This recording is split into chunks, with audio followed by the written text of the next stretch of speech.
Olá, bom dia para você. Pode chegar, você é mais do que bem-vindo. Nós estamos ao vivo e chegamos naquele nosso horário de sempre. 8 horas, 31 minutos pelo horário de Brasília. E vamos juntos começar essa semana bem informados. A partir de agora, você confere as notícias do Brasil e do mundo desta segunda-feira, 22 de maio. Vamos então para o nosso cardápio de notícias de hoje. No Congresso, semana começa com a expectativa da votação da nova regra fiscal e de trabalhos de 4 CPIs, entre elas a dos atos do dia 8 de janeiro. O governo lança edital com quase 6 mil vagas para o novo programa Mais Médicos. Nos destaques internacionais, tumulto em estádio de El Salvador deixa pelo menos 12 mortos. E ainda, ativistas jogam líquido preto na Fontana di Trevi, na Itália, em protesto pelo clima. A gente te conta tudo isso e muito mais a partir de agora. E aconteceu neste final de semana a cúpula do G7, o encontro dos 7 países mais poderosos. O presidente Lula, que participou como convidado, condenou em seu discurso a violação da integridade territorial da Ucrânia e voltou a defender a reforma de segurança da Organização das Nações Unidas. Durante a viagem, o líder brasileiro teve 11 reuniões bilaterais. Vamos conferir como foi. A cúpula dos 7 países mais ricos do mundo aconteceu neste final de semana na cidade japonesa de Hiroshima. Em um comunicado fruto de negociações entre os países membros, o grupo pediu à China que não realize atividades que considera de intervenção em seus países membros. Também expressou preocupação pelos direitos humanos, especialmente no Tibete e em Xinjiang. Os líderes do grupo ressaltaram a importância da paz e da estabilidade no Estreito de Taiwan e expressaram grande preocupação pela situação no Mar do Sul da China, acusando Pequim, indiretamente, de coerção. Sobre a guerra na Ucrânia, o G7 também pediu à China, um aliado econômico e diplomático de Moscou, para pressionar a Rússia para que cesse a agressão. Um porta-voz do Ministério de Relações Exteriores chinês expressou a firme oposição de Pequim ao comunicado e afirmou que o G7 está obstinado em manipular as questões relacionadas com a China. O presidente Lula participou como convidado do encontro do G7 e durante a viagem teve 11 reuniões com autoridades internacionais. O líder brasileiro se reuniu, por exemplo, com o presidente francês Emmanuel Macron, o primeiro-ministro do Japão, Fumio Kishida, e o primeiro-ministro da Alemanha, Olaf Scholz. De acordo com informações da Agência Brasil, o presidente Lula condenou neste domingo a violação da integridade territorial da Ucrânia. Sentado em frente ao presidente da Ucrânia, Volodymyr Zelensky, e entre o presidente dos Estados Unidos, Joe Biden, e o primeiro-ministro do Canadá, Justin Trudeau, Lula falou em diálogo. Abre aspas. Repudiamos veemente o uso da força como meio de resolver disputas. Condenamos a violação da integridade territorial da Ucrânia. Fecha aspas. O presidente pediu uma solução baseada no diálogo para o conflito da Ucrânia e a criação de um espaço para negociações. Lula também voltou a defender a reforma do Conselho de Segurança da Organização das Nações Unidas.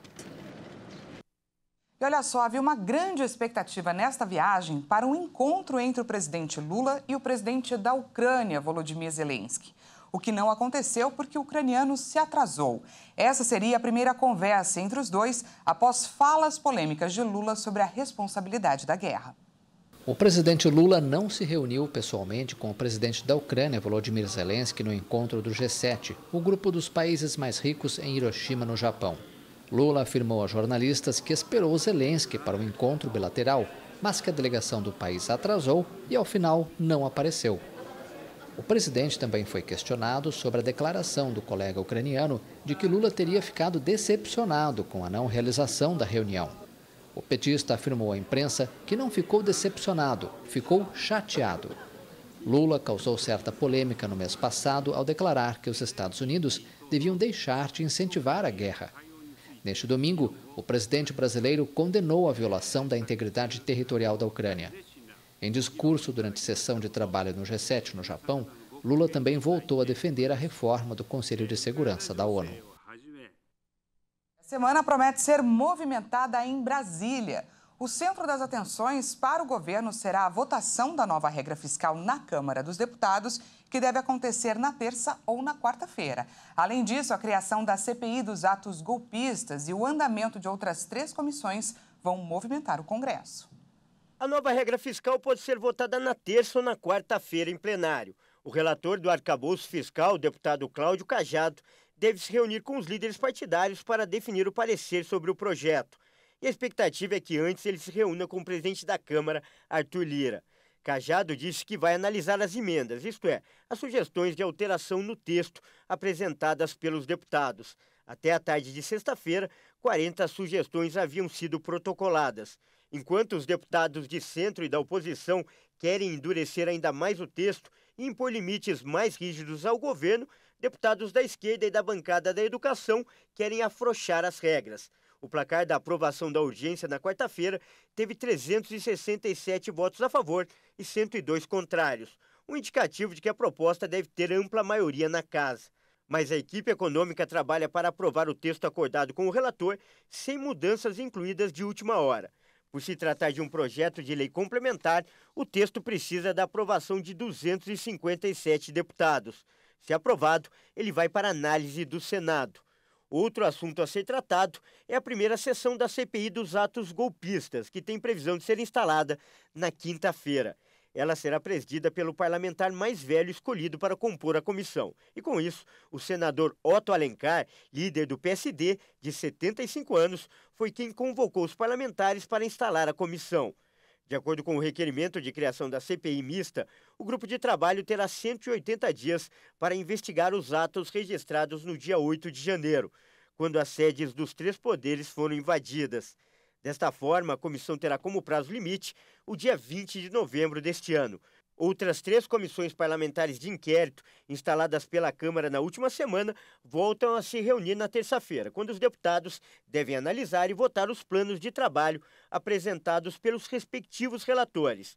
A CPI do MST, o Movimento dos Trabalhadores Rurais Sem Terra, a CPI da manipulação dos jogos de futebol e a CPI das lojas americanas.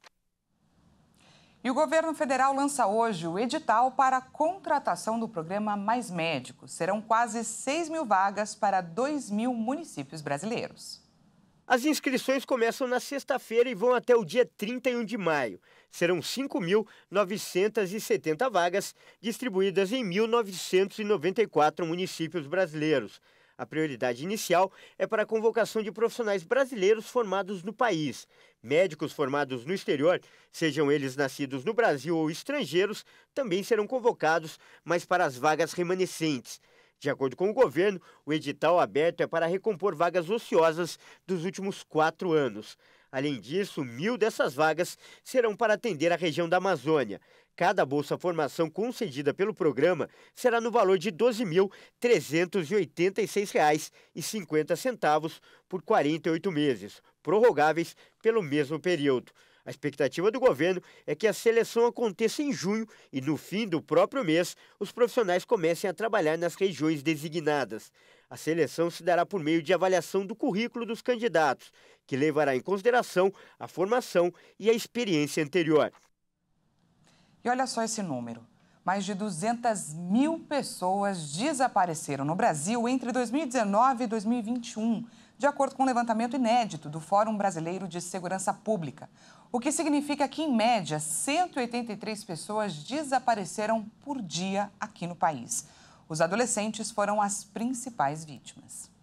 Os adolescentes de 12 a 17 anos são os que mais desaparecem no país, representando 29,3% dos registros de desaparecimento.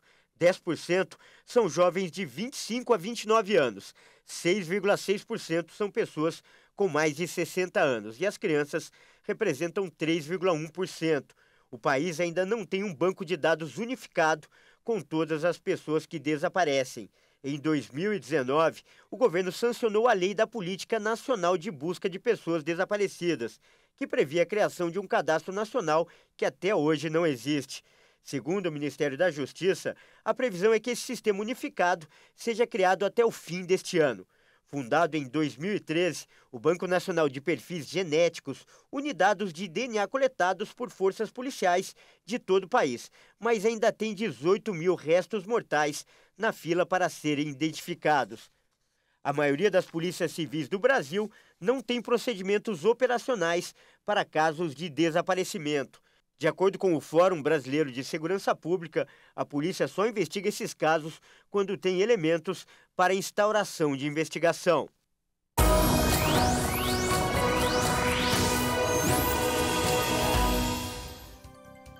Vamos então falar sobre a previsão do tempo para essa segunda-feira. No sul do país, em Curitiba, o frio intenso ainda resistirá pelo menos até a quarta-feira. Mas a previsão é que o frio diminua ao longo da semana. Vamos então conferir como fica o tempo em algumas cidades do país. Começamos por Curitiba, Paraná. Amanhã por lá começou fria, registrando 13 graus às 6 da manhã. E a previsão é de que continue assim, sol com muitas nuvens durante o dia, a máxima deve chegar a 22 graus, não esquenta muito não. Em Aracaju, Sergipe, a previsão é que o dia e a noite sejam chuvosos. A máxima pode chegar aos 27 graus. E para finalizar, vamos juntos dar uma olhada em como está o céu aqui na região central do país, aqui na Praça da República, olha só. Bastante nublado. Aqui na capital paulista, o dia começou com ventinho gelado, mas o sol também apareceu logo cedo, bem diferente de agora. Quem acorda cedinho viu o espetáculo com o céu alaranjado. A previsão é que o dia seja de sol, então ele deve voltar a aparecer, mas essas nuvens também continuam, mas não tem chance de chuva. A máxima pode chegar aos 25 graus. E veja a seguir. Tumulto em estádio de El Salvador deixa 12 mortos. E ainda, ativistas jogam líquido preto na Fontana di Trevi, na Itália, em protesto pelo clima. Nós voltamos já, não perca!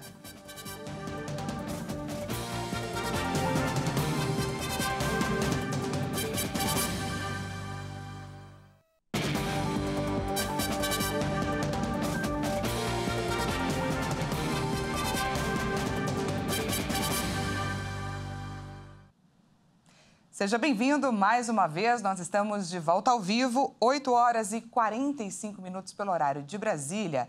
E voltamos com mais notícias para você. Os juros altos e o medo do desemprego estão adiando o sonho da casa própria, da compra da casa própria. Um levantamento do mercado imobiliário indicou que no primeiro trimestre deste ano, 40% dos brasileiros pretendiam adquirir um imóvel residencial ou usado nos próximos 3 meses. E essa é a menor marca em 3 anos. Vamos conferir a reportagem do Leonardo Félix. A pesquisa da Raio X FIP-Zap+, foi realizada com base na intenção de compra de cerca de 1.000 usuários ativos dos portais de venda no período. É o número mais baixo desde o primeiro trimestre de 2020, quando a parcela daqueles que pretendiam adquirir um imóvel era de 36%. O resultado dos 3 primeiros meses deste ano também está 4 pontos abaixo do último trimestre de 2022, quando registrou a marca de 44%.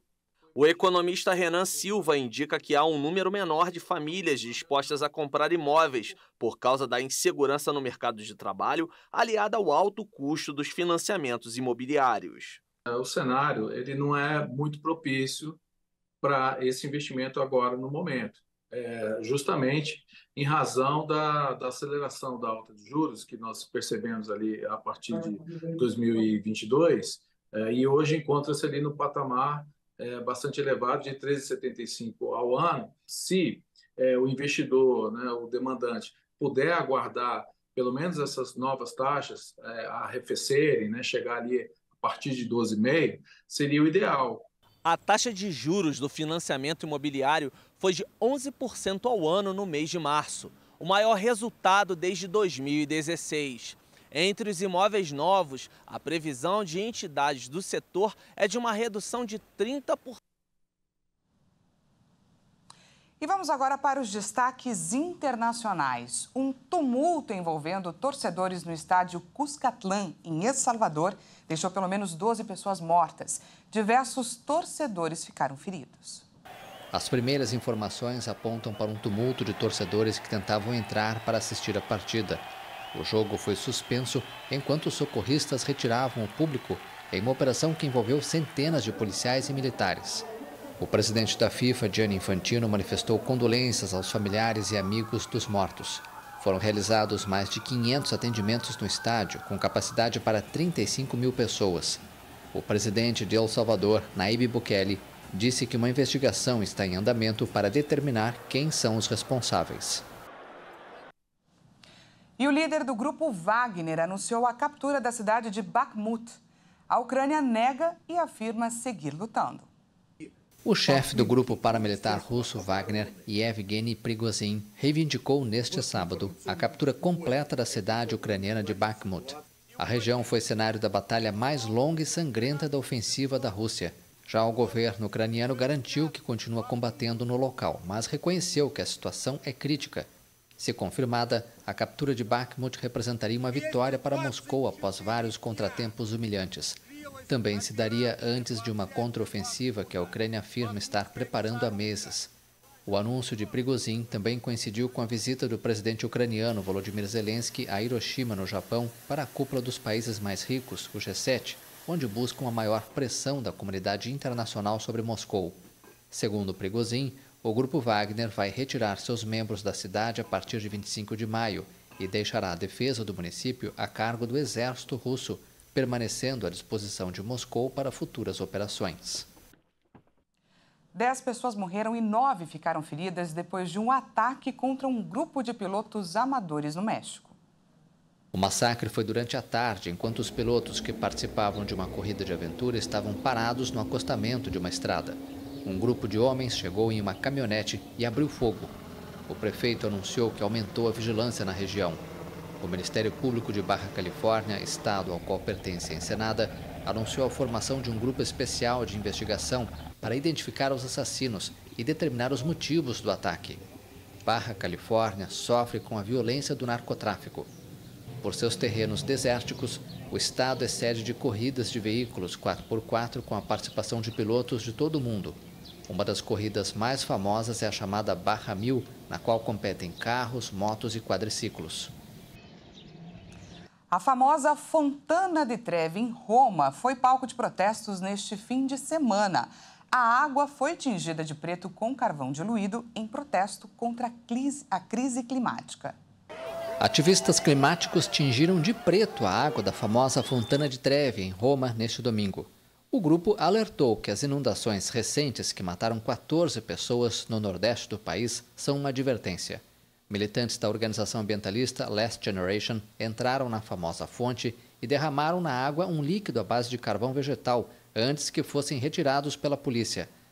O grupo começou suas ações organizando protestos pacíficos, mas chamativos, no ano passado na Itália, antes das eleições gerais, pedindo aos políticos que fizessem da luta contra as mudanças climáticas uma prioridade. O protesto coincidiu com a viagem da primeira-ministra italiana, Giorgia Meloni, à região de Emília-Romana.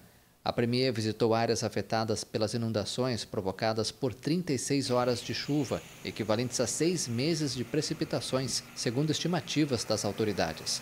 Mais de 36 mil pessoas tiveram que deixar suas casas e os custos provocados pelo desastre são estimados em centenas de milhões de euros. E o jogador brasileiro Vinícius Júnior foi alvo de ataques racistas na Espanha neste fim de semana, durante o jogo do time dele, o Real Madrid, contra o Valência. Os torcedores adversários chamaram ele de macaco antes e durante a partida. O episódio causou revolta de várias personalidades, até do presidente Lula, que declarou apoio a Vinícius.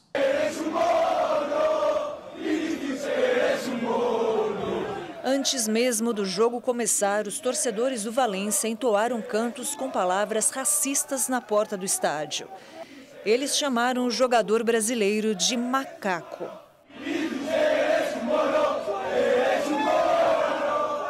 Durante a partida, as ofensas se intensificaram e foram registradas pelas emissoras de televisão que transmitiam a partida.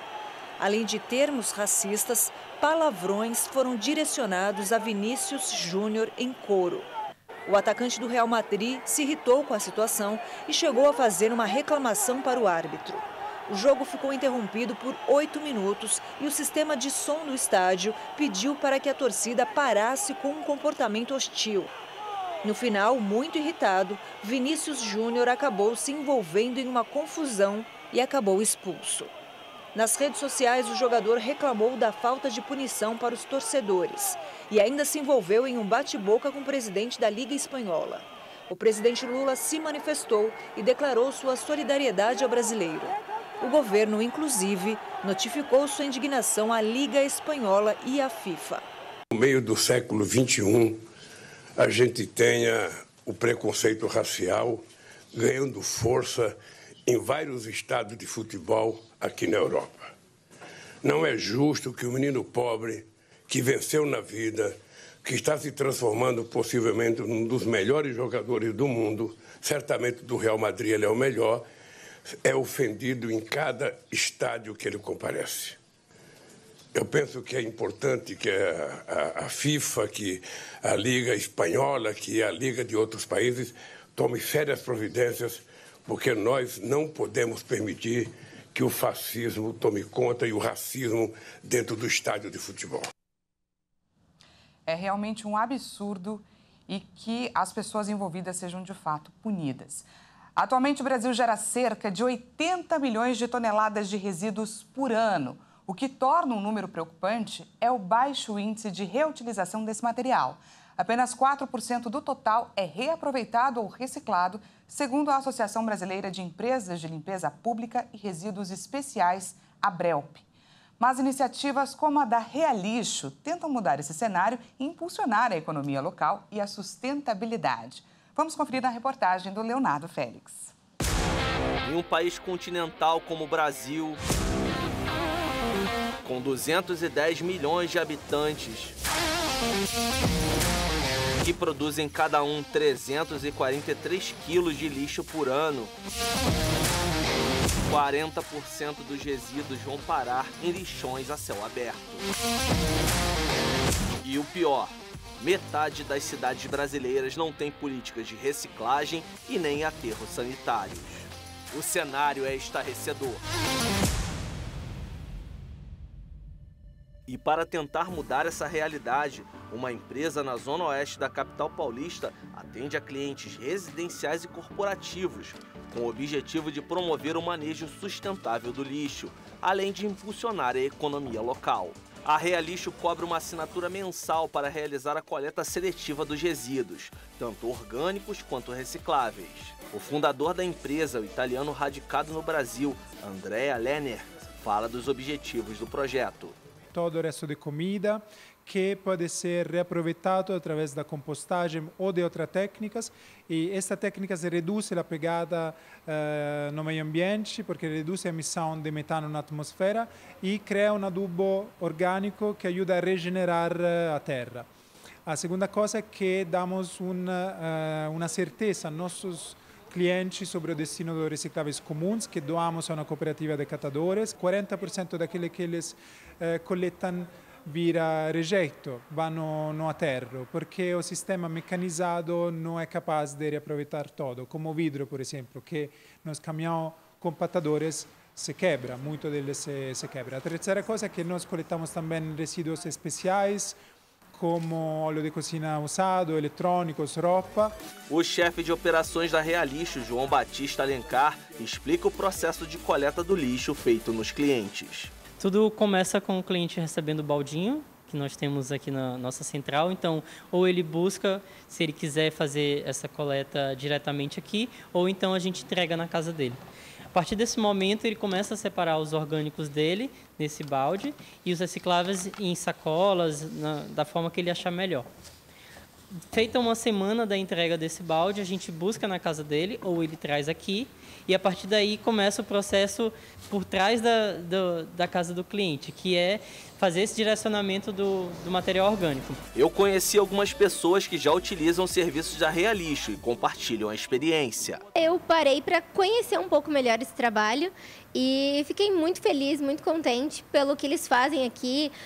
Tem até produtos assim para cachorro que me surpreendeu, e eu quis saber um pouquinho mais e fui fazer um teste como seria essa reciclagem de tudo, tanto do orgânico quanto do reciclável mesmo, que a gente acha que é só ali o vidro, o plástico, e aí eu fui saber um pouquinho mais. Estamos aqui com o restaurante há 40 anos, mais de 40 anos, e sempre procurando uma forma de reciclar, de sustentabilidade, né, de dar uma melhorada nessa parte de lixo, descarte de lixo.